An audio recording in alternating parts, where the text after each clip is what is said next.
Good morning, good afternoon, good night, whatever time of day it is for you. My name is Justin, cool up in that whole host of names you've always heard me talk about. But today, you can call me an author. And my thing is acting weird. And we're going to go ahead and do something I've never done before. We are going to rewrite the main plot points of Empress Theresa. Now, Empress Theresa, if you don't know what it is a very notorious online book, and it runs kind of not as popular as like Chris Chan or something like that, but God, I know too many of these internet meme people. But Norman Boutin, and I think that's how you pronounce his name, Boutin, wrote a book over the course of, some people say 20 years, some people say 40 years. And what's going on in this book is he is talking about Theresa, who gets superpowers and saves the world. Kinda. I'm going to throw a big old kinda there. You're going to find out here in a few minutes. Now, I've read the chapters that he has up on the website, which is his own website. And I've watched Crimson Rogue's review of it. And we're talking like 8 hours or 9 hours, maybe 10 hours of him talking about this book and its plot points and how some of it gets stupid. Now, I'm going to take, because a lot of the plot points don't really matter. Some of it is just someone stroking his own ego about how great America is and how better Britain is from the rest of the European Union. That it can all go suck a dick and go die off of a cliff for as far as I'm concerned. What I'm concerned with is the big plot points. Her vacation to France is not being covered because it's unimportant. And in fact, I wouldn't rewrite that part because it puts right into context on how I think about this. I don't see this as a first-person narrative from Theresa as being a good thing. The first-person narrative can go right out the window. What we're going to do is we're going to take a first-person narrative from her husband's perception. So it's in her husband Steve's perspective.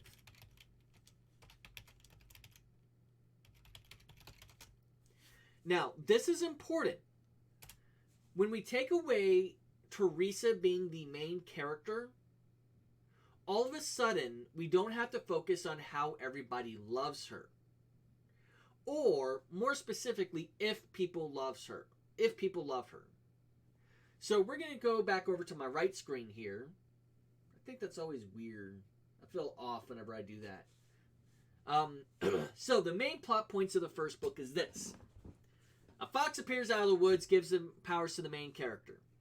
I'm calling her main character because I'm not writing out Theresa 100 times because words give people power. Somehow or another, the fire department knows that a temperature in a very localized region spiked over 100 degrees. Now, we're going to get to that a little bit later. Crimson Rogue had pointed out over and over again how stupid that plot point was. And it's in his first review. Because if she's generating temperatures way into the hundreds, there is no way no one knows who she is. Period. So what I'm going to say, and we'll get into my perspective on this here in a few. Over the course of time, she develops superpowers. This includes a targeting reticle, super strength, and she uses it all for personal gain. Because I don't really see her ability to play baseball as a benefit to mankind, if you know what I'm saying. Next plot point. She goes to college and gets married within a year because they just can't hold back from getting that booty. Sorry. That ass is not a reason to get married, in my opinion. To give you a perspective on my own personal opinion about marriage, me and my wife got married after we dated-ish for, we got out of school in 2001, about 7 years. And granted, it was on and off dating. It wasn't like this hardcore, always dating type of thing. Next plot point. She is kidnapped in public, on the street, And then she is taken on this long path, and Norman over describes everything along the way. Until she gets 12 Coke bottles for no good reason, gets put into a fighter jet with an atomic bomb attached to it, launched up into the atmosphere to get blown up, because trade winds aren't a thing, and it's not going to push that atomic hazardous waste around in the atmosphere. No, that shit just doesn't happen. While falling down, because she decides to jump out of the aircraft in mid-flight, she has stuffed those bottles into her flight suit because they're about to nuke the girl, but they give her a flight suit to stay warm? Yeah, it's fucking stupid. On the way down, she dies. Because she dies when she hits the water. Let's be honest. The bottles of Coke were then used to keep her afloat. And in order to stop her from taking as much damage, I guess, Hal, the alien power, the powers that she develops, stops all the wind on the Earth. Now, I'm not a physicist, but wind just doesn't go stop. You can't throw up a brick wall and all of a sudden the wall, the wind is going to just not move anymore.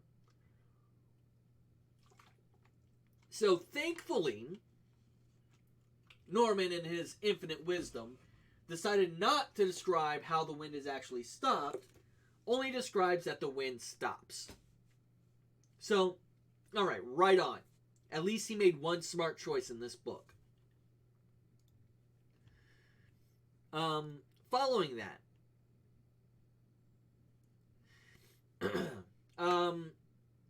she decides in order to get the... And during this period of time, because she wakes back up 2 weeks later, because somehow they brought her back to life by doing nothing, she begins to work on how to restore the wind. Now, I think his logic here, specifically in this chapter, is he doesn't know how water and clouds work. He thinks that wind pushes it around. And that's how you can get rain into other parts of the atmosphere. But that's not really how it works, is it? It's pressure systems. And like I said, I'm not an expert on this, so don't quote me on the scientific validity. But his response to this, her response rather, is to create geysers. No. She nukes the North Pole to spread out water across the world. And she uses geysers as well to pump the water as well. So you have multiple sources of water going everywhere. That way you can spread out the thing. Now, the geysers that are being used are in the fucking ocean. Is she desalinizing them as well at the same time? I don't think the book says that she is. So I can't say properly. But yeah, that's a big fucking deal. Because salting the entire earth is going to destroy it quicker than not having wind. You can move a farm to a lake. But you start salting the literal earth? No. After that, after she decides to nuke the planet in a continuous explosion, Korea tries to get involved, but Korea is an entire non-issue.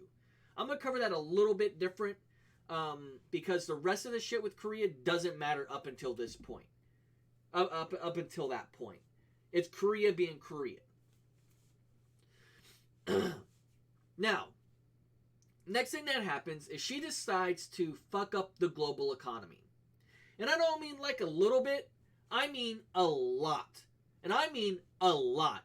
Somehow or another, she attracts entities from off of the world and summon them down to Earth with gold, silver, and diamonds. The diamonds is partially to create eternal daylight for a group of people crossing this bridge into New Israel. But I'm gonna cover that a little bit later. That you can see it down here. It's right here. Now, she decides at some point I skipped a big plot point. She decides that the lawyers who are suing her deserve to be inconvenienced. I'm going to say tortured. Because you can't get into an electronic device like a car, without it shutting down. They are literally forced to walk everywhere. I wonder if this grounding ability is what they call it, works on bicycles. So basically, she is literally torturing her political and legal rivals. She does the same thing to terrorists. But oh my god, she can nuke anyone on the planet. So if terrorists are such a problem, why not just kill them? And this is where we get into this really weird, or at least in my opinion, this really weird aspect of Theresa. She doesn't want to literally take a life, but she's willing to fuck everyone over to take a life. And that's the way that even in the 4 chapters that he shared, that's what's going on. She's willing to torture and psychologically abuse people, but she's never really willing to take that life herself. And it seems like it's just a breath away. Now, because she decided she doesn't want winter anymore because it serves no purpose, she changes the axis of the planet so it's always summer, or always winter, or always like spring or summer. So what they've found is that because of the natural cycle of the planet, I think it's the way it's described is like the water's building up and it's gonna flood coastal towns because like it's the glaciers and whatnot. They're melting down and they're adding water to the planet. So what she does is she takes a whole fuck ton of seawater and flings it into space. Now that's stupid on its own count. I'm gonna be right. I'm gonna be real with you. That is stupid on its own merit. Well, we have too much water, so let's just toss some of it into space. No! You can do anything! Take the salt out of the water, and you can water a desert. You can do so much with the level of power that it takes to take metric tons of water where you're nowhere near and fling it into space. Come on! Then she finds diamonds in space and creates this eternal daylight. There's the New Israel section, which is stupid in its own right, because it assumes that the Palestinians and the Israels and like. And by the way, don't quote me on any of the actual stuff that goes over there. I'm uneducated about it, and maybe that's my own ignorance. You see those people. Those people are fighting over what they think is their ancestral homeland, is the way that I understand it. Creating a new ancestral homeland does not work. You're not going to convince all of these people that their homeland, because I don't know who it is, to be honest, all these people, that we can just move you to a new homeland and then you don't have to worry about war. Because if that was the problem, they would have moved already. You're fucking stupid on that one. Like I said, I'm not educated on the subject matter, but I know when it comes to ancestral homelands, people aren't just going to pick up and leave. Then, we get back to North Korea. Now, North Korea has been basically fucking with her. She hasn't grounded the entire country for some reason. That's the ability where she takes away all the charge electronics and makes cars and stuff like that inoperable. She decides to take over North Korea and be a dictator. Yes, this is a good girl. She's being a literal dictator because she doesn't think the North Koreans can manage themselves. Now, next thing that comes up is there are Hows all over the world. Everywhere in the world there are now Hows. And in order to basically train them up, she sleeps the entire world for like 300 years or something like that. I forget the exact time frame. She puts the entire world to sleep in order to be able to either manage these people or to take the Hows back. In that, I don't think the book ever actually says what. Like I said, I've never read it, but I know the plot points to it. Thank you, Crimson Rogue, for reviewing that book, so I have something to go off of. Then she wakes up the planet years later, and the book just kind of ends, I believe. They have a whole bunch of children, and it's silly, and they've made all these different types of advancements, but it's all nonsense. It's this filler. So this is all told from her perspective, and these are the main plot points here on my right hand side here. So we're gonna go ahead and rewrite it. First off, this is not a good girl book. This is a horror book. And the reason we're changing perspective is because you don't want your villain, your evil mastermind, to be the main character. That doesn't rarely work out. And Norman does not have the writing chops in order to do that.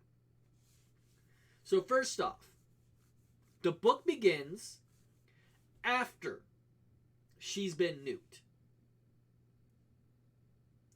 And so all of this, I'm going to go ahead and change the color. I don't like that color for this. All of this here, that doesn't show up good. Gemicus. We're going to do black, and we're going to highlight. That shows up better. Let me change this font because I'm having a hard time seeing this. There we go. Do that over here as well. Now, all of this is told in chapters 3 and 4, where Norman had chapters 3 and 4. That's where this is going. And first things first, he's going to say, this is what my wife told me. Now, right away, we have already gotten a very clear understanding that the narrator, which is going to be Steve, does not know how much of that's real. Was she just joking? Now, we're going to keep most of that to be true. First off, she still gets Hal from the Fox. Because that's kind of part of the story.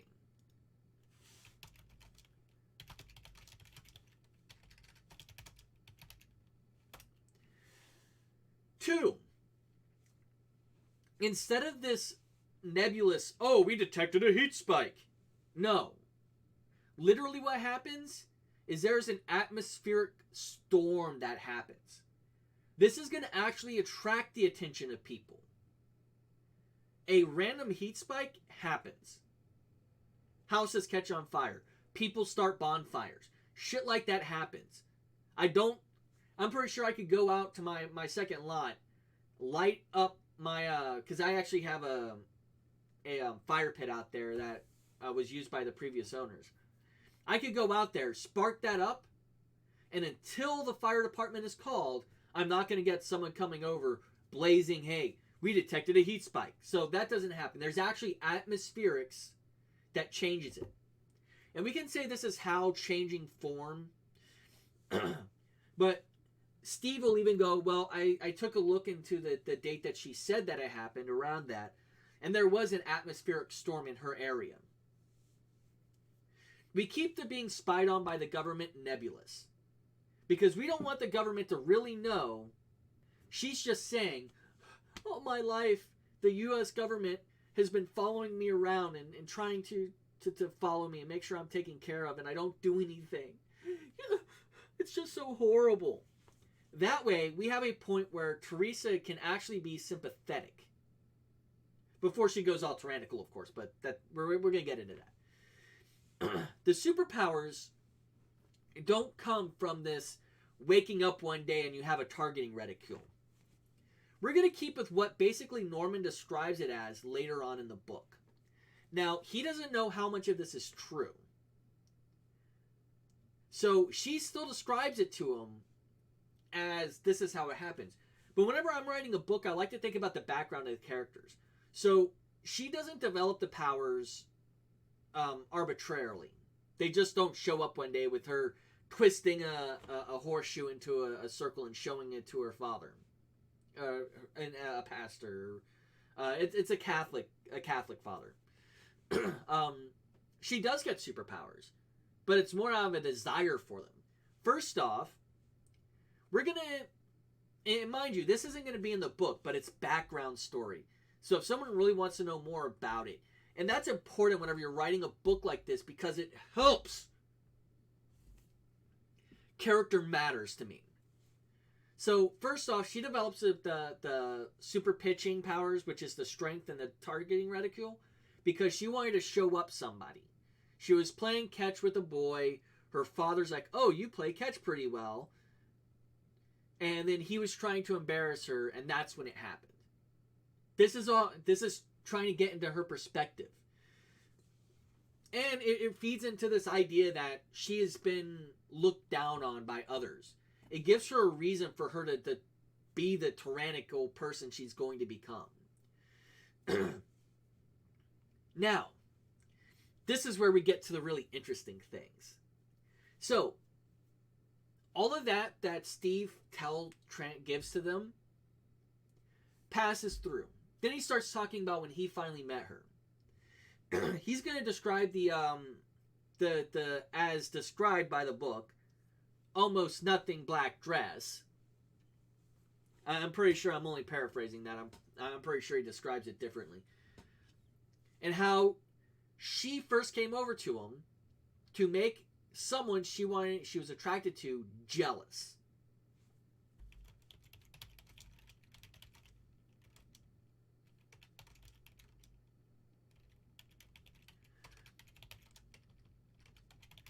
Because Theresa isn't a good girl. Hi, human robot. Theresa, throughout the entire original book, is not a good person. Not a good girl, nothing like that. So, first off, she had dated in college. And you know what? We're going to keep Norman's belief in her pure. She hadn't had sex yet. So. Yes, this is a classic, I'm sure. For anybody watching this on YouTube, I don't have the chat up here, but I am streaming this live right now on Twitch on my channel. So, she tries to hook up with Steve to make her ex-boyfriend jealous. And she wears the slinkiest, I'm going to overuse a word here, the whoriest dress that she has. And they hit it off. The attempt to make someone jealous makes that both parties happy. And we're going to even go with the way that Norman originally wrote it. They get married quickly because both of them want to not soil themselves. And I don't believe in that whole virginity is a super heavy thing anyways. But you want them to... That stays the same. I've never read Jesus the Eternal Broom Bride or Bridegroom. I completely misread that. And we're even gonna keep it where she gets captured. Now her powers at this point haven't really developed.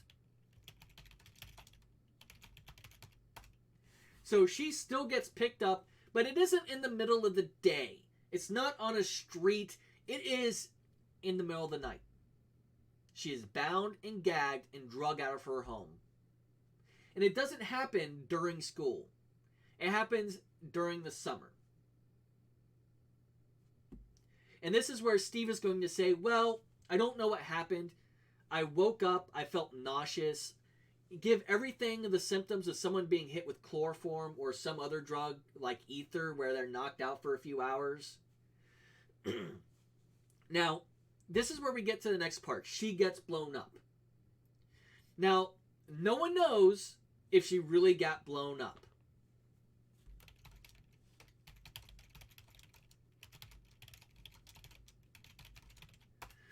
The British government isn't talking about what really happened.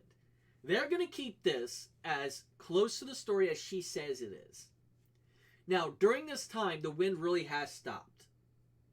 No one knows why, but yes, the wind itself has stopped. Clouds are still forming above bodies of water. It is still raining, but those clouds aren't moving from their position any more naturally than they normally would. Like I said, I'm not a physicist. I cannot explain to you how the atmosphere works. But I think if a cloud's here and the planet's still moving, the cloud can stay or move along. I don't know.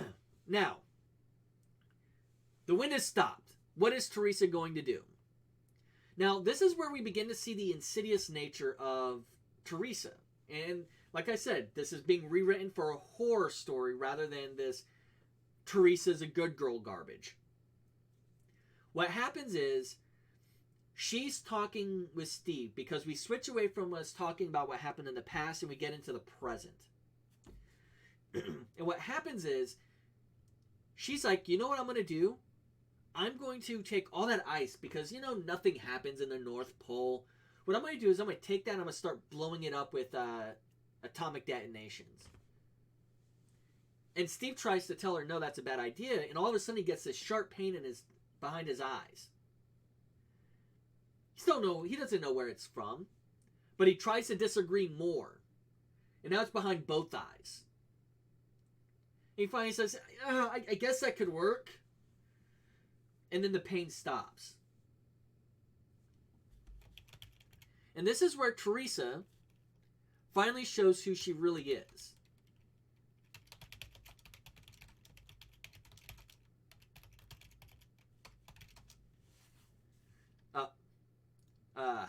Pain 2 is not a real thing, by the way. I have no idea what that would be. So she causes pain to Steve for disagreeing. She's like, I'm going to do this geyser thing too. Honey, it doesn't work that way. You're just going to be spreading salt water everywhere. And she keeps doing this until he finally breaks down and agrees to her plan.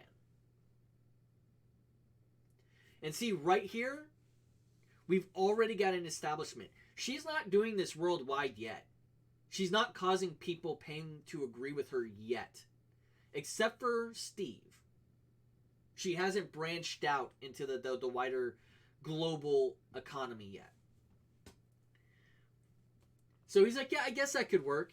And this is where we transition to where she's talking on the national platform about what her plan is. Because she tells everybody what her plan is.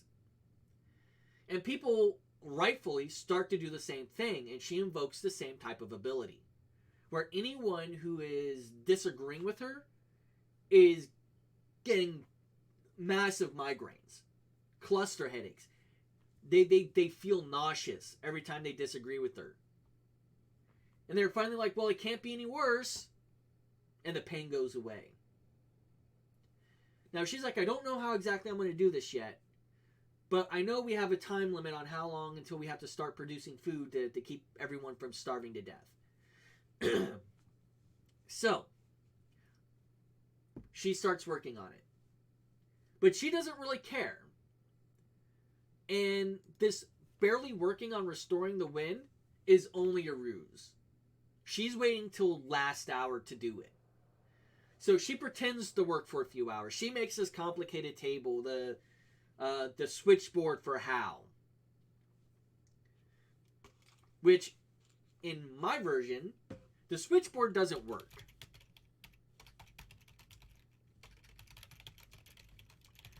And the reason it doesn't really work is because she doesn't want anyone to have control over Hal, and thus control over more than what she wants them to. And this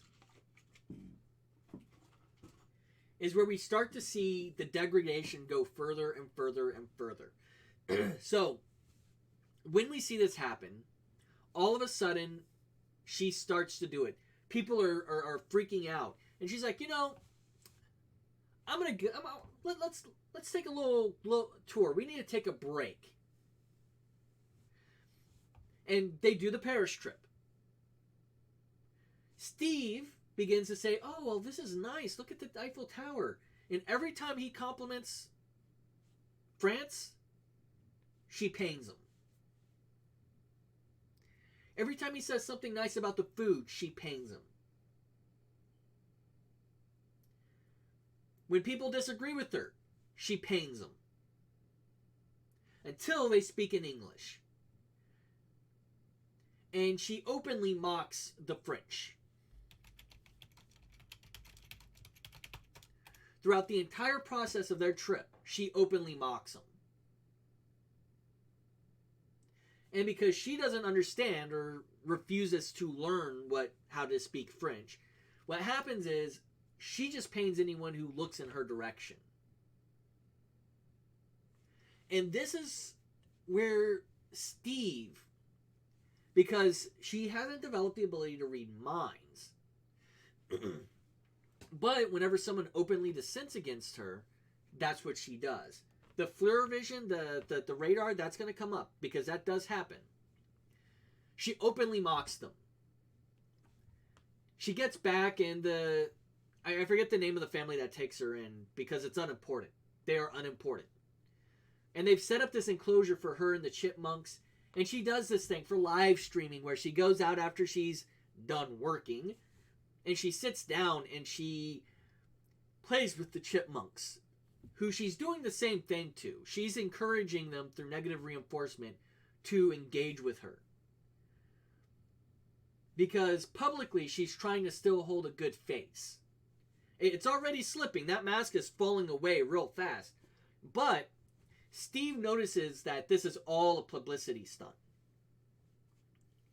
So, by the way, we're about right here on the path. And by the way, we're not taking it from her perspective, her very, very narrow, I'm always right perspective. We're now taking a look at it from a perspective that says this, what she's doing is wrong. So now is when she nukes the North Pole. And the geysers. Because I misspelled geysers, I'm going to go back and retype it. And now there's water everywhere. And the first thing that starts to happen is, plants start growing again. Yeah, it happens. It seems to be working. But the plants start to die again. Now, the book isn't going to take enough time for the world to truly be salted all the way through. But some of the farmers have taken to covering up their farms. They're only doing greenhouses. Because the constant salt water for where they are is killing their plants. They have no other option. So the food is still coming, but it's not as strong as it needs to be. The planet's still going to die, but everyone, because if they don't praise her at this point, publicly at least, is praising her because Hal has learned a behavior. That behavior is, if it does not appreciate my host, paint it.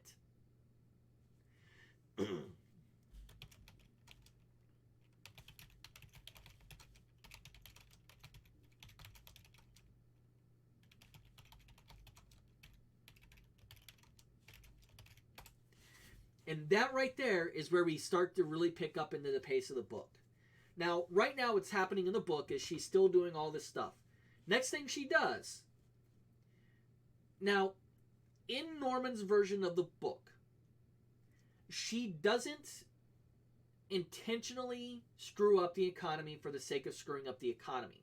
She doesn't know any better.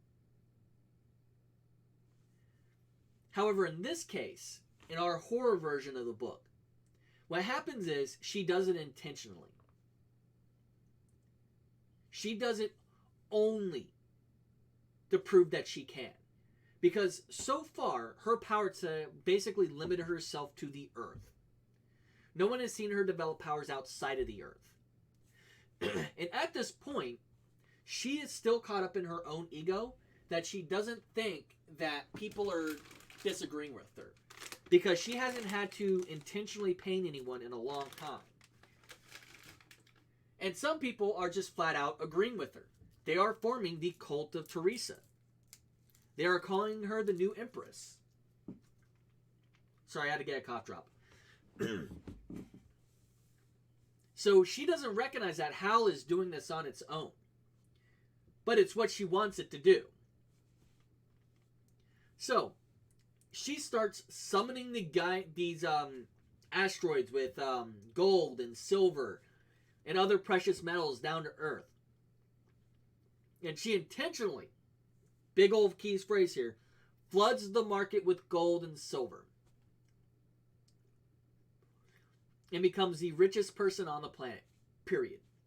And that right there is when she gets sued again. But this time, like I said, this is done intentionally.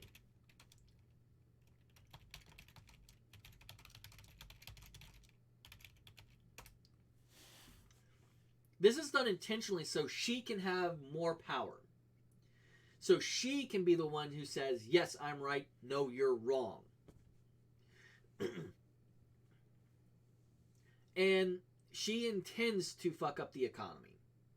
It's not a passive thing that happens because it happens. It's done intentionally. 2, she still gets sued. But the lawsuit doesn't cite like in the original book does. Because the original book talks about how they're suing because they've lost income.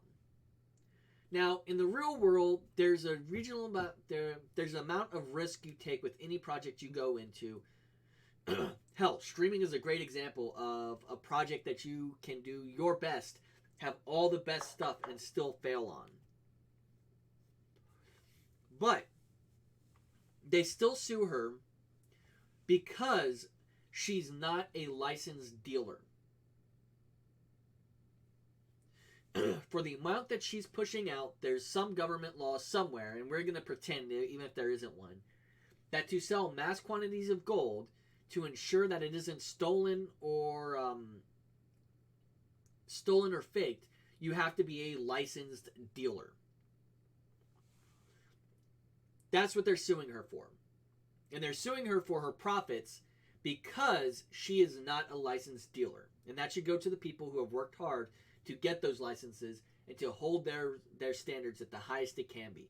Because to my knowledge, gold and like silver dealers are pretty reputable. For the most part. Not like the sell shows where they're trying to sell you some gold so you spend way too much money on it. That's something different. So, she still tortures the lawyers. But instead it's random throughout the day. The lead lawyer's car it'll start up. And then at some point on the highway, it just stops. It happens and she gets into an accident over it.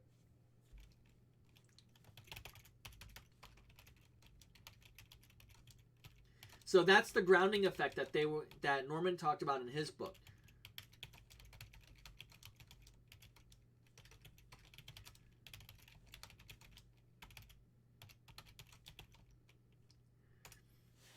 And the lawyer gets into an accident and is hurt.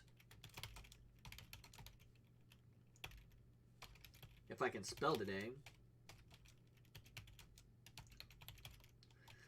And because of that, the lead lawyers actually back off of the case. And she does that to every lawyer who tries to pick up this case. She doesn't need to defend herself because the lawsuit's dropped. And at this point, the rest of the world is kind of seeing what's going on, and she begins to recognize, and again, this is told from Steve's perspective. So he's trying to get her to stop doing this stuff. He points out this is not what a good Christian does. You can even push in the way that's being rewritten in this case, you can even push that God angle a little bit more and it be a satisfactory conclusion. Babe, God would not want you to cause someone to get injured like that. That is against the Bible. Why would you have something like that happen intentionally to somebody? And because we were accelerating the time frame a little bit, now it's coming around to a fall. The leaves are changing, and Theresa decides, you know, Steve, I don't want it to become winter. And all of a sudden, people across the world feel the earth shake for days. It's not like a big earthquake, but because of the way that physics works, the earth gradually shifts its axis. And like I said, it's days, and they can feel it for days. People are unsteady. People can't go to work. But soon it's warm again. And all of a sudden, there's no more winter. And she goes on television and says, I don't like winter.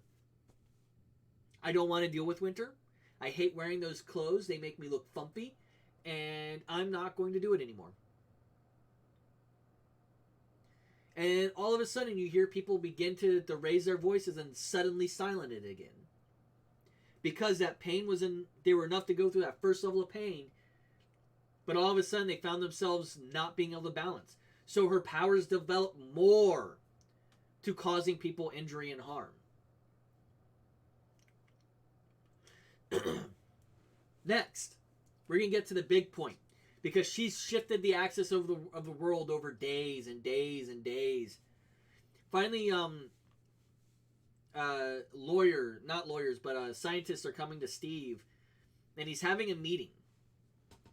And he's in the other room, and Theresa can't see it. Now, Steve has gotten used to her patterns. She normally takes a mid-afternoon nap, and she normally sleeps for about 2 hours. Now, when this happens, he invites over some scientists to see if there's going to be any effect to it. And we still get the same response. That same response is, with this happening, we're going to see a decrease in the glaciers, North and South Pole. We're going to see a lot of additional water in the ocean. On this day, they're talking in really high scientific terms. And she's coming down the stairs, and she realizes she doesn't understand exactly what they're saying. And Hal gives her the power to read minds now. Well, gives is a harsh word for it, but Hal kind of helps her probe their mind. She can only get into the surface thoughts, like what it means type of thing. We're not getting into more metaphysical stuff, but we're getting into overbroad concepts, is that the water on the planet is raising up. And then she pops out of their mind because she doesn't need to go that deep. She found what she needed to know. And she's like, and she interrupts the meeting. Normally she's napping right now, but I guess they talked a little bit too loud and they woke her up. Then I'll just toss that water into the space. And then while it's in space, it can't come back down to us, and the water will just go away. And no one at the table disagrees with her. Even Steve goes, yes, honey, that's a good idea. And then she goes on to television and she talks about it again. She's like, well, from it being summer all the time, the waters are rising. And she's sounding intelligent. She's using those same words that she heard the scientists talk about. It's the same words that the scientists used. She's like, what our solution is And she always keeps referring to R whenever she has to do something stupid. Our solution is to take the water and to toss it into space. Once we do that, every year we're going to toss so much into space until we get it balanced. Once the water is all balanced out, we'll be good to go. And then she does it. Now, during this time frame, Steve has never left her side. She doesn't let him leave her side. And that's where we can get into some of the claustrophobia that you'd have to live with doing this. Because her interrupting that meeting shows how controlling she is of the situation. Sorry, I'm not good at typing and talking at the same time.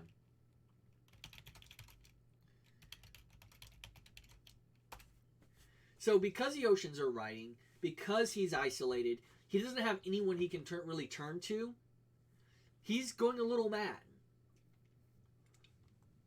Now, this is where she begins to create New Israel. Now, I've said it before, the New Israel concept is fucking stupid, and I'm not going to repeat it because I said it like the 15-minute mark of this video where I said how stupid the idea is of taking people who think this is their homeland and saying, oh, well, I'm just going to create you a new homeland. That makes no fucking sense, and no one's going to buy into it. But they know they either deal with the pain of disagreeing with Theresa, or they just do what she wants to. Now, they talk about the assassins that might happen, how there could be bombing along the pathway. And you notice I haven't mentioned the floor vision. There's a reason for it. Because she never gets it. She never has a reason to. She wants the terrorist out there. Because sooner or later they're going to ask her to take care of that problem. And if they ask her to take care of that problem, she can oblige. And all of a sudden, she can become a good person again in the eyes of the public. But she, right now, doesn't recognize how people actually feel about her. Because for the last, we're gonna give it like 6 months since this has all started. The entire world has done nothing but suck her dick. Kind of like how Norman does in the book. So she's like, well, we don't have to worry about anything like that. What we'll do is we'll just force march them for 40 days and 40 nights through a bridge I'll make.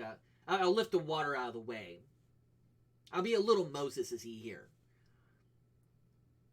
And you know what? Just to make sure that they have all the time in the world that they need, I'm going to make it so it's always daytime for them. And that's where she creates the diamonds for the eternal daylight. That's where she creates the new Israel.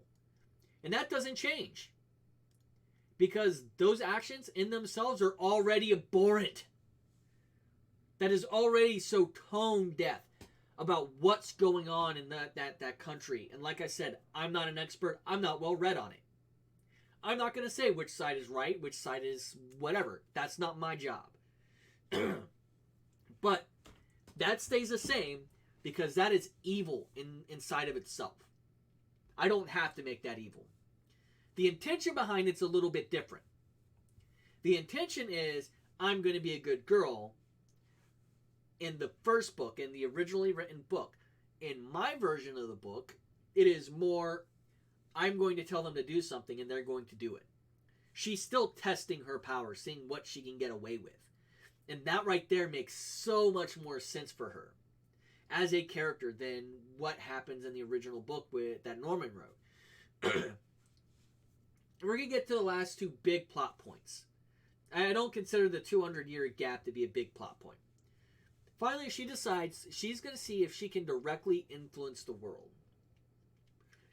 So she says to the president, I want you and your generals to make me a 5-star general. And he goes to disagree, and because we're telling this from Steve's perspective, he's seeing the pain on their faces. He's not feeling them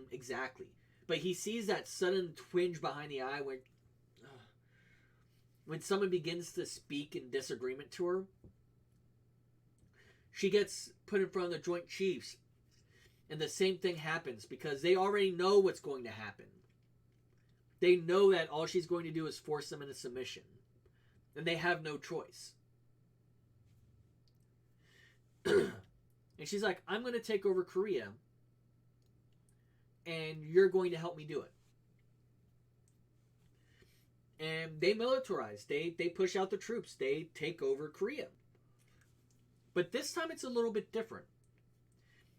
Theresa has gone a little bit more tyrannical than everyone has expected so far. She walks through the streets and pains everyone into kneeling before her. And then she looks at a lowly private who's in the army with her 5-star general and says, shoot that man. And she's pointing at the previous dictator. And he wants to disagree, and she doesn't pain him this time. She goes out of her way not to pain him. But she's like, now. Because at the time, I think generals still wore their sleeves up, their rank up here. Now I think it's right here for the army, even for generals. And the soldier does it because someone's pulling rank on him. Proving she doesn't need the powers to do what she wants to have done. Steve's marching right next to her. He is still in her grasp. He has never left her side since she came back from the dead. And this is where her powers go to the next level. Now, she's pained her husband plenty of times up to this point. But she's never really read his mind. Not anything, not even taking a peek inside of it. But she takes over North Korea. And she goes about, and over the course, and we're going to give it a time frame, over 5 years, she starts converting the nation of North Korea into her tyrant state. It doesn't take a lot with North Korea, and yeah, I know, hot spot there. But she tells everybody, if you do not worship me, I will pain you. Now, this is about when, as she's doing this over this 5-year gap, because it takes a lot, because she has to develop like mass mind reading. But she's starting to read individuals' minds, their thoughts, their secrets, their past, their, you could describe it as their future, or at least their predictable values.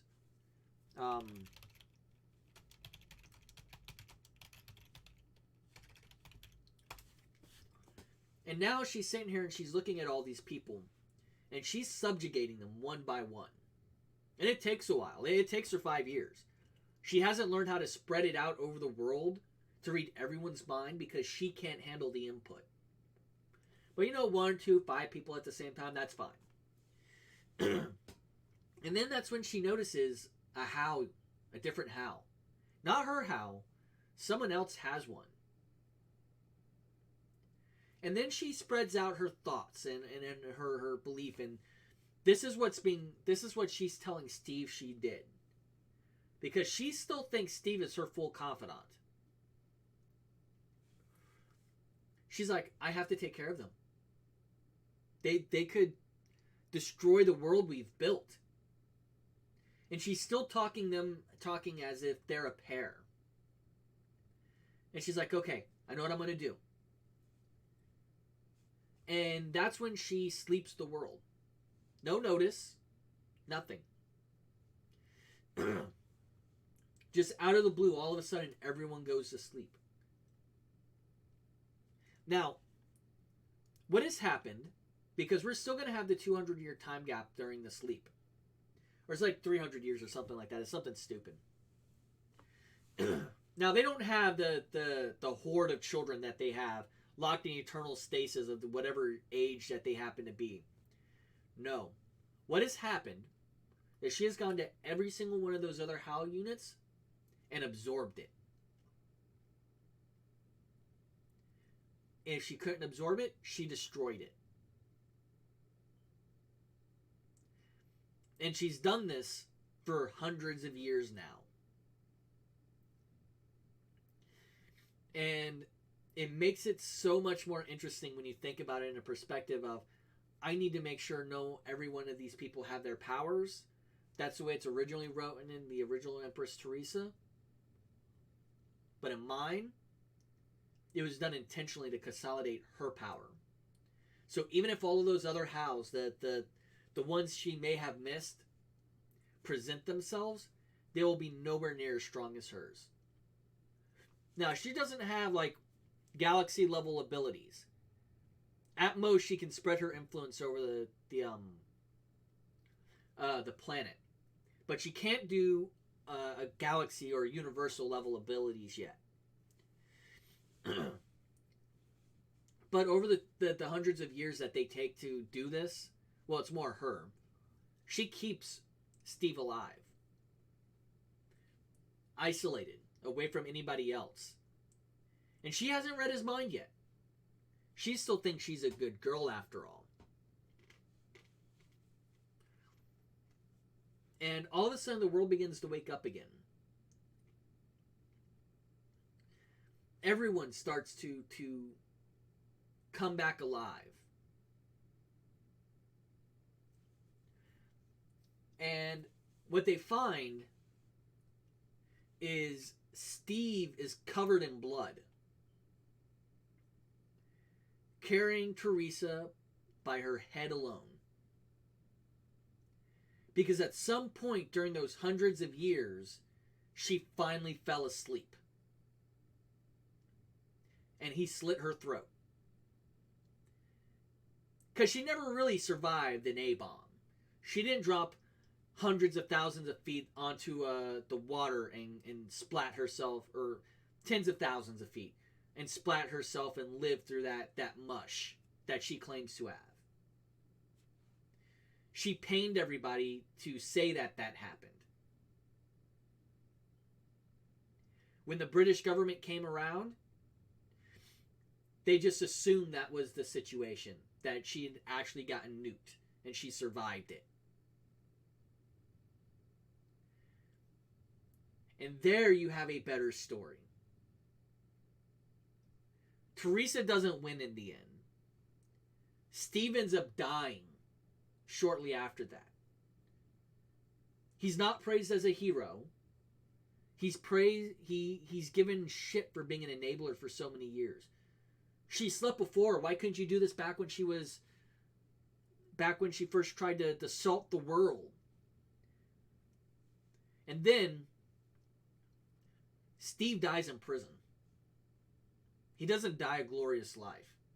He dies locked up in a cell by himself, fed bread and water until the day he dies. And that is how you rewrite that book to be good. The plot points tend to stay the same. The only real difference is that Theresa isn't treated as this super, I'm the perfect entity creation. Hal chose me of all people. No, it is entirely for her own vain glory. And if she would ever, because again, we're reading this not from her perspective, but to our knowledge, she has never read the minds of the other people. Of her husband. She has only read the minds of those around her besides the two, because she always saw them as a pair.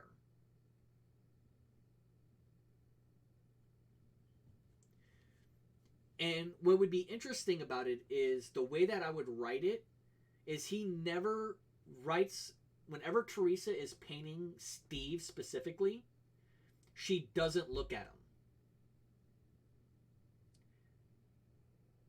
Like you would write it as she looked away and all of a sudden a twinge of pain came from behind my right eye.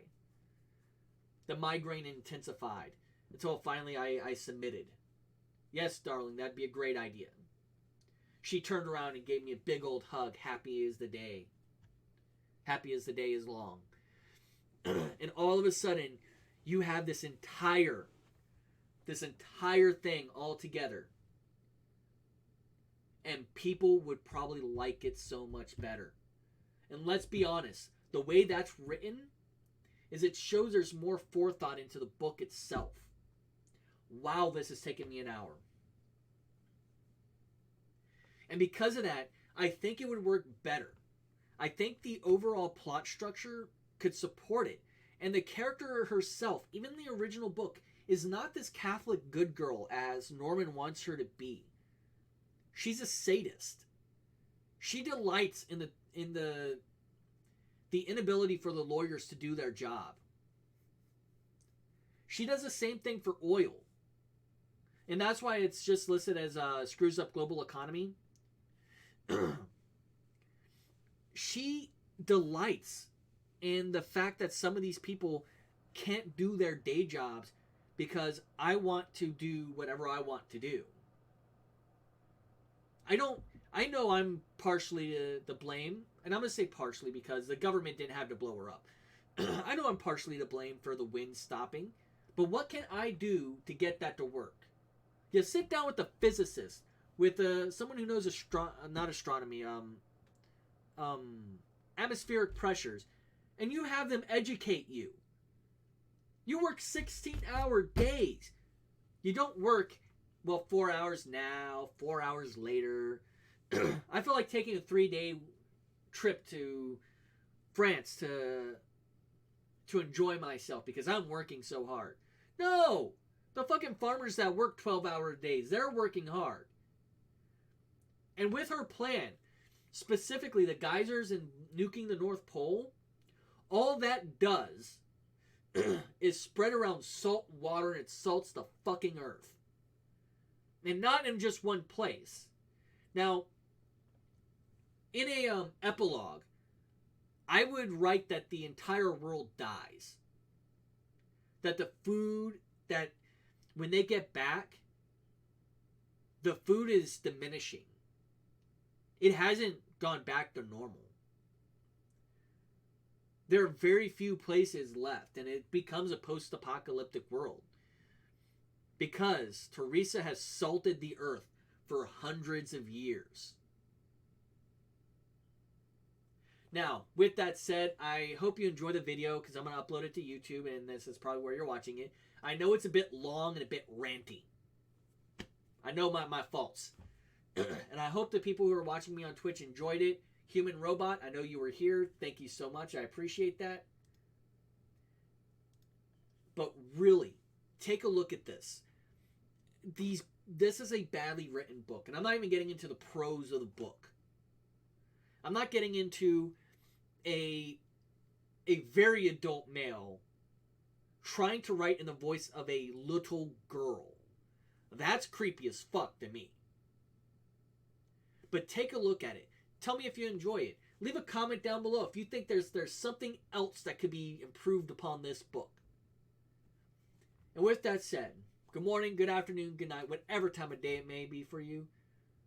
And may joy be to every last one of you.